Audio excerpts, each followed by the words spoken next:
چاہے جیسی بھی سختیوں والا آئے، کل کو اگر فسادات بھڑکا دیے جائیں، تمہارے سامنے تمہارے بچے ذبح کر دیے جائیں، تمہارے سامنے تمہاری عورتوں کے دوپٹے چھین لیے جائیں گے، قرآن پاک کو جلانے کی کوششیں ہوں گی، مسجدوں کے مینار و گنبد ختم کر دیے جائیں گے، یہ سارے حالات بڑھتے جائیں گے، تو کیا تم ان طوفانوں سے گھبرا کر یہ فیصلہ کر لو گے کہ جب تک میں اس دین میں رہوں گا روزانہ ایک مصیبت کو جھیلنا پڑے گا، اچھا ہے ان کی ہی جے جے کروں جیسے کچھ چلے گئے؟ تو میرے عزیزو، اگر تمہارا قدم ذرا برابر ڈگمگا گیا تو پھر آج ہی سے طے کر لو کہ تم ایمان میں آئے نہیں تھے، منافقت میں تھے۔ صلاۃ دائمۃ سرمدا ابدا۔ عزیزان گرامی وقار،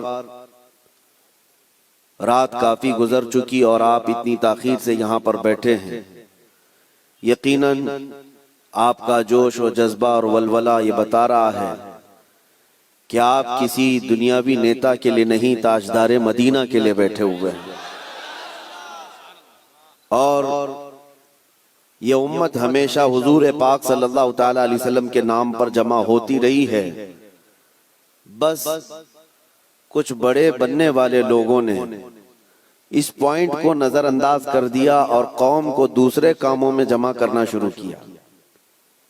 ہزار پیر آئیں اور نہ جانے جتنے بھی سلسلے ہوں، سب ہمارے سر آنکھوں پر، پیر پر اور سلسلے پر جمع کرنا ایک الگ مسئلہ ہے، لیکن تاجدار مدینہ کی ذات پر جمع کرنا ایک بہت اعلیٰ بات ہے، اور ہر زمانے کا امت کا ایک ترہ امتیاز رہا ہے۔ ہمارے ہزاروں اختلافات ہم پیٹھ پیچھے پھینک دیتے ہیں جب میرے مصطفیٰ کا نام آتا ہے۔ اللہ یہ جذبہ ہر مسلمان کے اندر قائم و دائم رکھے۔ مجھ سے پیشتر ناظم اجلاس یا منتظم حضرت مولانا قمر الدین صاحب قبلہ، جن کی دعوت پر میں حاضر آیا، انہوں نے بہت لمبا چوڑا تعارف کرایا۔ میں اتنا تعارف کے قابل نہیں ہوں، اور نہ ہی میں اس طرح کا ہوں جس طرح سے انہوں نے بتایا۔ میرا ایک مختصر سا تعارف ہے، میرا ایک مختصر سا انٹروڈکشن ہے، بس وہ یہی میرا تعارف مجھے ہر جگہ لے جانے پر مجبور کرتا ہے۔ مجھے کبھی یہ دیکھنے کو نہیں ملتا کہ مجھے جہاں سے دعوت دی جا رہی ہے وہ کتنا بڑا شہر ہے، کتنا بڑا گاؤں ہے، یہ تو پہنچنے کے بعد ہی پتہ چلتا ہے۔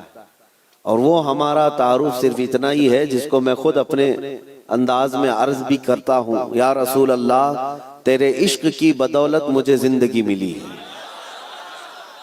ورنہ ہم اپنے آپ میں کچھ بھی نہیں۔ اگر میرے مصطفیٰ کا نام نہ ہو تو ہماری زندگی کا کوئی حاصل ہی نہیں۔ یا رسول اللہ تیرے عشق کی بدولت مجھے زندگی ملی ہے، میری بات بن گئی ہے تیری بات کرتے کرتے۔ سبحان اللہ سبحان اللہ۔ میری بات بن گئی ہے تیری بات کرتے کرتے۔ اور ایک فارمولا یاد رکھ لو، ان کی بات کرو ہر دل پہ راج کرو۔ نبی پاک صلی اللہ تعالی علیہ وسلم کی ذات پاک ایک ایسی اللہ تبارک و تعالیٰ کی بنائی ہوئی یہاں دنیا میں شخصیت ہے کہ ساری دنیا اس ذات کے ارد گرد ہے۔ وہ جو نہ تھے تو کچھ نہ تھا، وہ جو نہ ہو تو کچھ نہ ہو۔ تمہارا تعارف، تمہاری عزت اسی نبی سے وابستہ ہے، حتیٰ کہ لوگ مشہور ہونے کے لیے آج حضور پاک صلی اللہ تعالی علیہ وسلم کی گستاخیاں بھی کر رہے ہیں، اور ان کا مقصد صرف اور صرف اپنی قوم میں ہیرو بننا آج ایک فیشن بن چکا ہے دشمنان اسلام کے درمیان۔ بڑی بڑی کنٹریز میں بھی دیکھنے کو مل رہا ہے، جس کو بڑا نیتا بننا ہے وہ حضور پر بھونکتا ہے، اسلام کے خلاف، قرآن کے خلاف۔ ان ظالموں کو کبھی ڈوب کر مر کر سوچنا چاہیے۔ ہندوستان ہی کی اگر میں بات کروں، مجھے تو میری اس ادا پر بھی فخر ہے کہ اللہ نے مجھے اگر کچھ عطا کیا ہے تو میرے رسول کے صدقے میں عطا کیا، کسی دوسرے پہ بھونک کر تو مشہور نہیں ہوا، تمہاری کسی کتاب پہ بول کے تو نہیں آیا، نہ تمہارے دھرم پہ بول کر آیا، نہ تمہارے کسی گرو گھنٹال کو بول کے آیا۔ مجھے میرے مصطفیٰ کی عزت سے اللہ نے عزت دی، اور انہیں یہ سوچنا چاہیے تمہارے پاس رکھا کچھ ہے ہی نہیں جس کو بول کر تم دنیا میں پاپولر بن سکتے، تمہیں پاپولر بننے کے لیے بھی میرے نبی کا واسطہ لینا پڑ رہا ہے۔ کیا کہنا ہے، واہ واہ۔ بدنامی سے بھی نام چاہتے ہو، دنیا میں اگر کچھ نام کرنا ہے بدنامی کے ذریعے سے، تب بھی میرے نبی کے نام پر بھوکتے ہو۔ آج ایرا غیرہ نتو کھیرا جیسا بھی ہو، اسلام کے بارے میں کچھ کہہ دے تو اس کو چند لوگ ہیرو بناتے ہیں، اور اس پاگل کو یہ نہیں معلوم کہ یہ 4 ہی دن کا ہیرو ہوتا ہے۔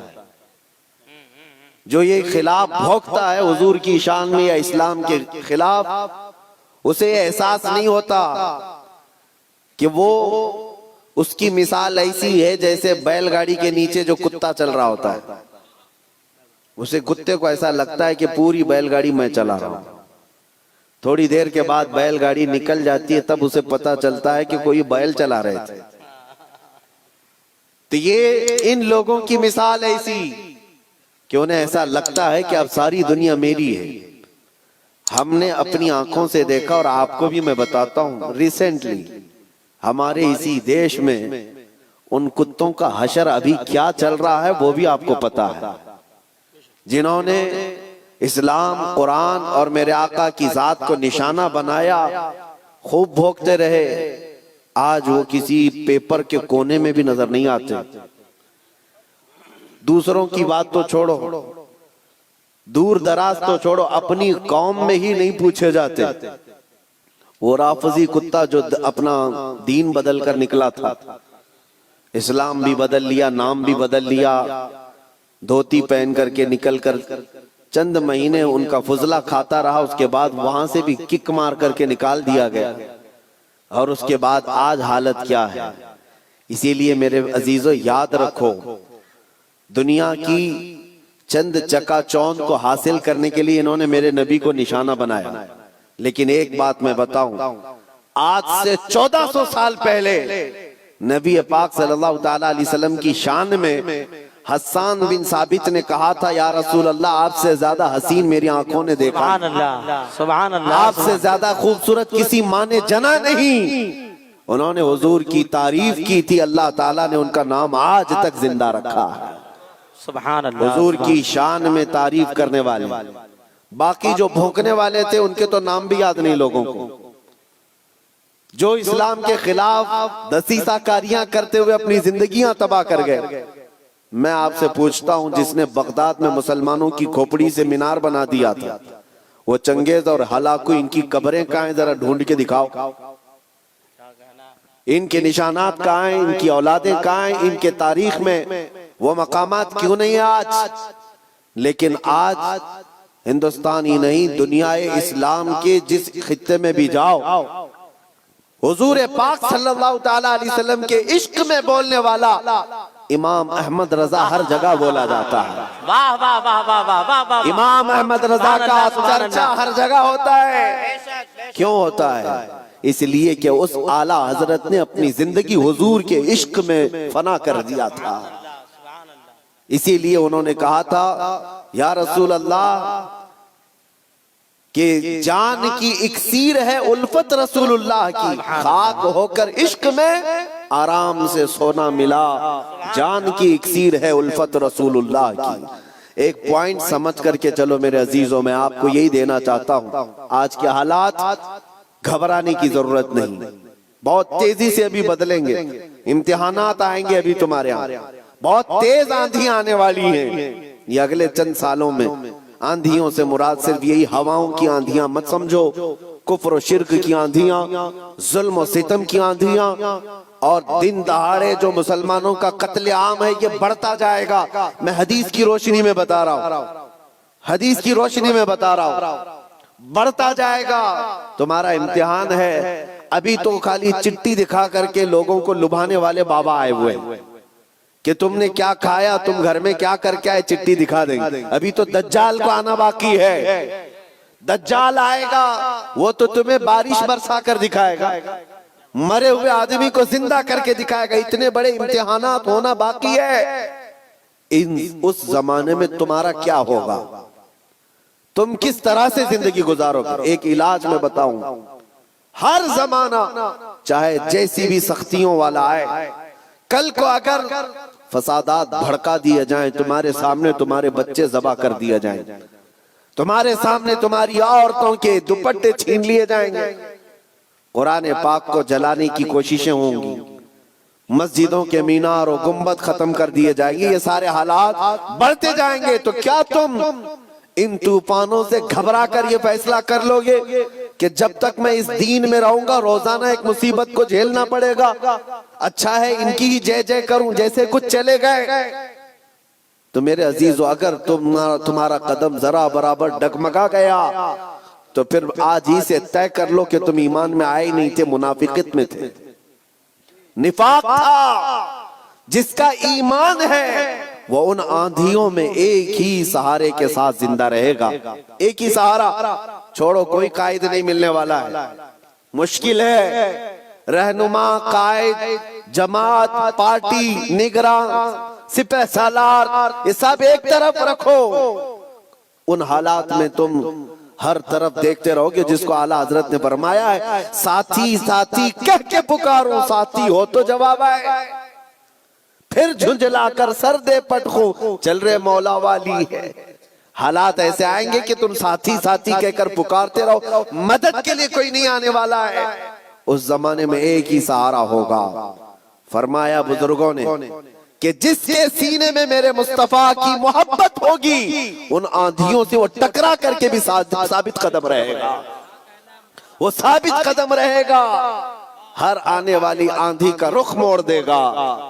قتل بہت سارے ہو جائیں گے، امتحانات بہت سارے ہو جائیں گے، لیکن نبی پاک صلی اللہ تعالی علیہ وسلم کا سچا شہدائی اور سچا وفادار ان آندھیوں کو فیس کرے گا، مقابلہ کرے گا، اور اللہ کی مدد آئے گی، اللہ کی مدد آئے گی۔ اللہ کی جو سب سے بڑی مدد آنی ہے، انتظار ہے سب کو، حالات بدلنے چاہیے۔ سنو، ایک بشارت میں دیتا ہوں، یہ شعر یوں ہی میں نہیں سناتا، کچھ دیر کی خاموشی ہے پھر شور آئے گا، کچھ دیر کی خاموشی ہے پھر شور آئے گا، آج کتوں کا وقت ہے کل ہمارا دور آئے۔ یہ یوں ہی نہیں کہتا، یوں ہی نہیں کہتا، اللہ کی سب سے بڑی مدد جو آنے والی ہے وہ قریب ہے، قریب ہے، قریب ہے۔ وہ کس طرح سے آئے گی؟ ان قریب مدینہ طیبہ سے امام مہدی کا ظہور ہوگا، اور امام مہدی آئیں گے خانہ کعبہ کے پاس، اور اس وقت اقطاب، اوتاد، ابدال، اولیاء ان کے ہاتھ پر بیعت کریں گے، پھر وہ نکلیں گے اور پھر ملک شام آئیں گے۔ تو امام مہدی کا زمانہ ان قریب ہے۔ میرے مصطفیٰ کی حدیثوں کا مفہوم میں آپ کے سامنے رکھ رہا ہوں کہ جب وہ دور آئے گا پوری دنیا میں سوائے اسلام کے کچھ نہیں ہوگا۔ آپ نے ابھی شاعر سے سنا، اسلام تھا، اسلام ہے، اسلام ہاں صرف تمہارے گاؤں میں نہیں رہے گا، انشاءاللہ امریکہ میں بھی رہے گا، یورپ میں بھی رہے گا، افریقہ میں بھی رہے گا، اور جتنے چیختے چلاتے ان کی گردن پہ بھی رہے گا۔ ہاں یاد رکھو، اسلام تھا، اسلام ہے، اسلام ہے۔ اسی لیے میں نے چند سالوں پہلے کہا تھا، کچھ لوگوں کو تیکھی لگتی ہے بات، کڑوی لگتی ہے، کہ مسجد توڑ کر اپنا معبد بنانا ہے، مسجد کو ختم کر دیا، شہید کر دیا۔ بھائی حکومت تمہارے پاس، طاقت تمہارے پاس، کورٹ تمہارے پاس، وکیل تمہارے پاس، بنا لو، بڑے زور شور سے سب بنا رہے۔ ہم سے ایک انٹرویو والے نے پوچھا آپ اس پر کیا کہتے ہیں؟ ہم نے صرف اتنا ہی کہا کہ بنانے کے لیے کہو لیکن تھوڑا قبلہ دیکھ کر بنا لینا۔ اچھا ہے بھائی، قبلہ دیکھ کر بنا لینا۔ یہ کیوں کہا؟ کیونکہ ہمیں پتا ہے میرے مصطفیٰ نے فرمایا ایک دور آئے گا جب ہر دیوار سے آواز آئے گی اللہ اکبر، ہر جگہ سے اللہ اکبر کی آواز گونجے گی۔ میرے عزیزو مایوس نہ ہو، آج کے ان حالات سے جو نوجوان مایوس ہو کر سراسیمگی کے شکار ہو جاتے ہیں، مجھے ان سے شکایت ہے۔ آج بھی تمہارے پاس وہی جذبہ ہے، ہمیں پتہ ہے، اگرچہ بکھری ہوئی یہ قوم ہے لیکن بڑی بڑی طاقتیں تم سے خوف زدہ ہیں۔ ڈرتی کیوں ہیں؟ غریب مسلمان دیہات میں رہتے ہیں، کام کاج نہیں ہے، ان کے پاس تو جائیدادیں نہیں، ان کے پاس نوکریاں نہیں، ان کے پاس فوج نہیں، لیکن میڈیا کی زینت تم ہی تو ہو۔ کتنے چینل ایسے ہیں جن میں ہمارا نام لیے بغیر تو دکان نہیں چلتی۔ حقیقت ہے یا نہیں؟ کیوں؟ ہم ہی ہم ہیں، ساری جگہ ڈیبیٹ میں ہم ہی ہم ہیں۔ کچھ بات تو ہے کہ مٹتی نہیں ہستی ہماری۔ اقبال نے کہا ہے کچھ بات تو ہے کہ مٹتی نہیں ہستی ہماری، صدیوں رہا ہے دشمن دور زماں ہمارا۔ لیکن میرے عزیزو وہ وقت آئے گا، وہ وقت آئے گا جب تمہارا عشق مچلے گا اور تم عملی میدان میں آؤ گے اور نبی پاک صلی اللہ تعالیٰ علیہ وسلم کا نعرہ بلند ہوگا، کیونکہ قرآن کا وعدہ ہے هو الذی ارسل رسولہ بالہدی ودین الحق لیظہرہ علی الدین کلہ۔ وہ اللہ ہے جس نے اپنے رسول کو حق کے ساتھ بھیجا ہے تاکہ وہ اپنا دین پوری دنیا میں غالب فرمائے۔ دین پوری دنیا میں غالب آئے گا۔ کسی کو برا لگتا ہے لگے، قرآن نے خود کہا وَلَوْ كَرِهَ الْكَافِرُونَ وَلَوْ كَرِهَ الْمُشْرِكُونَ۔ قرآن نے خود کہا ہے مشرکوں کو اگرچہ برا لگتا ہو لیکن دین غالب آئے گا، اس کے غلبے کا وقت اللہ ہمیں دکھائے۔ بس ہماری تمنا یہ ہے کہ آج مغلوبیت کا زمانہ ہے، ہم مارے جا رہے ہیں، پیٹے جا رہے ہیں، اے اللہ وہ دور بھی دکھا جب اسلام کا غلبہ آ جائے، جب نظام مصطفیٰ ہو، ہر جگہ رسول کریم صلی اللہ تعالیٰ علیہ وسلم کی شریعت طیبہ طاہرہ کا دورہ وہ دور آئے گا۔ عزیزان گرامی وقار، دو چند باتیں میں عرض کرتا ہوں جن کو ایسا لگتا ہے کہ اس زمانے میں ہمارے ساتھ اگر کچھ ہوا تو کیا ہوگا؟ کچھ نہیں۔ کیا صحابہ کی جانیں نہیں گئیں؟ کیا حضور پاک صلی اللہ تعالیٰ علیہ وسلم کے خاندان والے اہل بیت اطہار ان کی جانیں نہیں گئیں؟ اس دور میں اگر ہم جیسوں کا کچھ ہوتا ہے تو وہ صحابہ کے پیر کے ناخن کے برابر بھی نہیں ہے، ہماری حیثیت کچھ نہیں ہے۔ جب رسول اللہ صلی اللہ تعالیٰ علیہ وسلم کے سگے چچا سید الشہداء امیر حمزہ میدان احد میں اس حالت میں شہید کیے گئے تھے کہ سینہ پھاڑ کر کے کلیجہ نکال کر چبایا گیا تھا، آپ کے جسم کے ٹکڑے ہوئے تھے، تو کیا یہ حضرت امیر حمزہ رضی اللہ تعالیٰ عنہ کی شکست اور ان کی ہار پر کوئی لعنت کرے گا آج؟ نعوذ باللہ من ذالک، ہرگز نہیں، بلکہ رہتی دنیا تک ان کی شہادت کو سلامی دی جائے گی۔ کیوں؟ اس لیے کہ قرآن نے کہا ہے کہ شہید مرتے نہیں ہیں، وہ اپنی قبروں میں زندہ ہوتے ہیں۔ اگر اللہ تبارک و تعالیٰ نے ہماری زندگی میں لکھا ہے ہم چونٹی سے بھی مر جائیں گے، اور اگر ابھی موت نہیں لکھی ہے چونٹی سے بھی نہیں مرو گے بلکہ مودی سے بھی نہیں مرو گے۔ اگر موت نہیں ہے کسی سے نہیں مرنا ہے، اور اگر موت لکھی ہے تو مچھر سے بھی مر جاؤ۔ یہ تقدیر ہے جس پر ایمان ضروری ہے۔ اے مسلمانوں، اپنے ایمان کو سنبھالو، مضبوطی کے ساتھ اگر رہنا ہے تو اپنے تشخص کے ساتھ رہو، اسلام کو چھپا چھپا کر کے مت رہنا۔ تمہاری نمازیں کہاں ہیں؟ تمہارے اعمال کہاں ہیں؟ تمہارے چہرے بھی آج بدل گئے، تم خود چاہتے ہو کہ اسلام پردیس بن کر کے رہے، اسلام کو ظاہر کرو، تمہارے چہروں سے بھی تو پتا چلے کہ تم اسلام سے کتنی محبت کرتے ہو۔ تمہارے گھر کی بیٹیوں کی سروں پر اسلام تو نظر آنا چاہیے۔ اسلام کا نعرہ تو بڑے بلند آواز سے لگا ہے نا، اسلام تھا، اسلام ہے اور اسلام رہے گا۔ کہاں رہے گا؟ تمہارے گھر میں کب رہے گا؟ تمہاری زندگی میں کب رہے گا؟ جب تم خود اسلام کو اپنے گھر میں پسند کرو، اپنے بچوں پر پسند کرو، اپنی عورتوں پر پسند کرو، تو پھر دیکھو مجال ہے کوئی اسلام کی طرف انگلی بھی اٹھائے۔ دنیا یہ دیکھ رہی ہے کہ ان کو اسلام کی طرف سے کوئی رغبت باقی نہیں رہ گئی ہے۔ اللہ کریم آپ سب کو اسلام کا سچا سپاہی بنا کر کے رکھے۔ عزیزان گرامی وقات، میرا میسج صرف اتنا ہے کہ جینا ہے تو عشق رسول میں جیو، اور موت آئے تو میرے مصطفیٰ کے قدموں میں موت آئے۔ اس تمنا کے ساتھ جیو، انشاءاللہ العزیز یہاں پر کوئی بال بیکا نہ ہوگا، اور اگر ہوگا تو حضور کی محبت میں ہوگا۔ مکہ مکرمہ میں جب بلال حبشی کو لوگ مارتے تھے، ان کے سینے پر پتھر رکھتے، ان کو انگاروں میں سلایا جاتا تھا، تو کیا انہوں نے چھوڑ دیا تھا اسلام؟ نہیں نہیں نہیں، اب اسلام نہیں کہوں گا، تمہارے بھگوانوں کا نام لوں گا؟ نہیں، ان مصیبتوں میں بھی وہ ثابت قدم رہے۔ اور چند دنوں کے بعد جب اللہ تعالیٰ نے بلال حبشی کو آزادی عطا کی، میرے مصطفیٰ کے قدموں میں گئے، 6 سال کے بعد مکہ واپس آئے۔ توجہ، 6 سال کے بعد مکہ جب رسول اللہ کے واپس آئے، مکہ فتح ہو چکا تھا، اور رسول اللہ نے بلال حبشی کو کعبے کی چھت پر چڑھایا تھا۔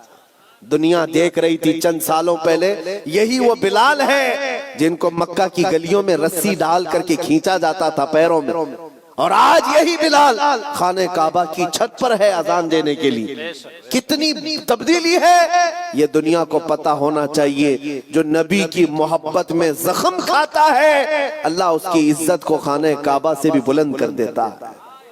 حضور کی محبت میں زخم کھایا ہے، حضور کی وفاداری میں ثابت قدم رہا ہے، تو اللہ نے کعبے کی چھت پر چڑھایا ہے۔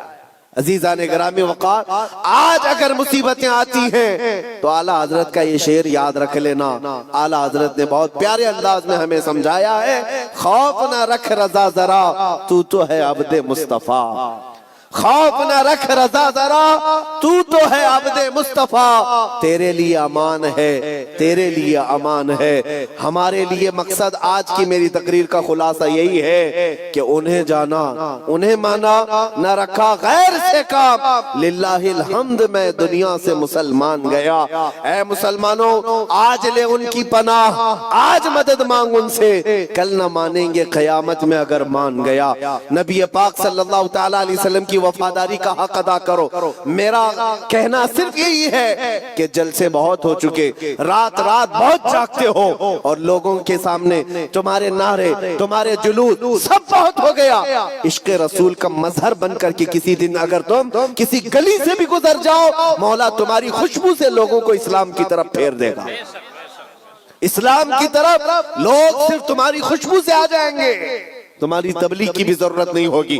بس شرط یہ ہے کہ تم محبت مصطفیٰ صلی اللہ علیہ وسلم کا پیکر بن کر کے تو نکلو، تمہارے اندر وہ تبدیلی آ جائے۔ ابھی مولانا آپ سے پوچھ رہے تھے، جلسے کا حصول یہی ہے کہ کاش اس جلسے میں کوئی بیٹھا ہوا غیرت مند جوان یہ عہد کرتا کہ میں میرے مصطفیٰ سے جان سے زیادہ محبت کرتا ہوں، میں میرے نبی سے جان سے زیادہ محبت کرتا ہوں۔ میں یہ جو کہہ رہا ہوں حقیقت ہے یا نہیں آپ کے ساتھ؟